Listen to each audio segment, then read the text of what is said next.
We rehearse the roles, and then everyone comes in and volunteers. We basically write the script, choreograph, rehearse in our minds how we'd like things to go, based on how we treat ourselves and the dynamic. We rehearse the conversations that we're going to have with people.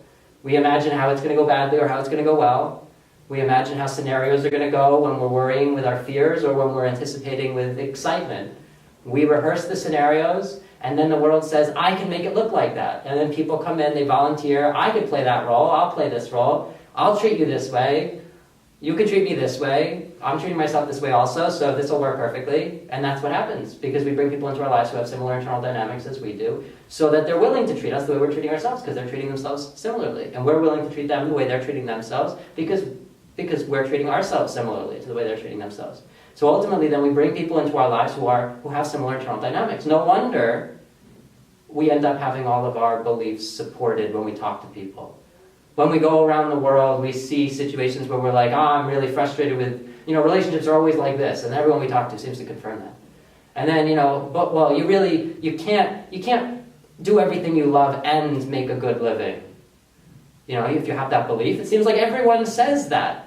It seems like it's just true. Why else would everyone you encounter say that whenever you have that kind of discussion? It seems, and then you see the examples, and everything supports it, because you look a certain direction, the whole world supports it. Meanwhile, if you redirected that and you think, I could do what I love and make a really good living, then suddenly, people start coming in, supporting that, and then, you start seeing examples in the world around you. Suddenly you start noticing the examples. It's like we're always writing, theses in our minds, and it's like we're trying to gather the supporting evidence. What will support this thesis? What will support this thesis? But we have our already existing theses, and obviously going through our lives, we have our premises that we've built up over the course of our lives that were reinforced in our childhoods and by parents, by formative figures. The world around us supported certain beliefs for us, and then we went through life and we didn't know anything different. So this is the way it is.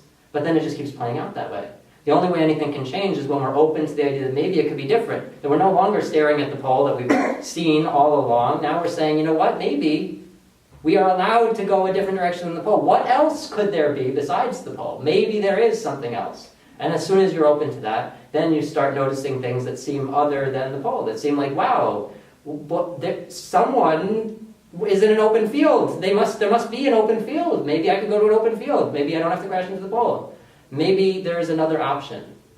Maybe relationships could be really positive instead of always having conflict in them. Maybe your upbringing, you saw conflict between your parents and you saw a certain kind of dynamic, and then you replayed that dynamic, which we're all inclined to do in relationships, until you start to recognize, hey, I don't like this dynamic. Or maybe you had a really positive dynamic and you already were having positive dynamics because that was your framework for what is.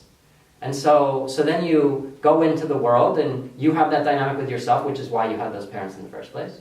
And so you have that dynamic with yourself, you carry it into all your relationships and everything, and ultimately you carry it into your career situations, the beliefs that you were raised with that ultimately reflected how you were treating yourself. If you weren't paying yourself very much, you probably don't believe you could be paid very much.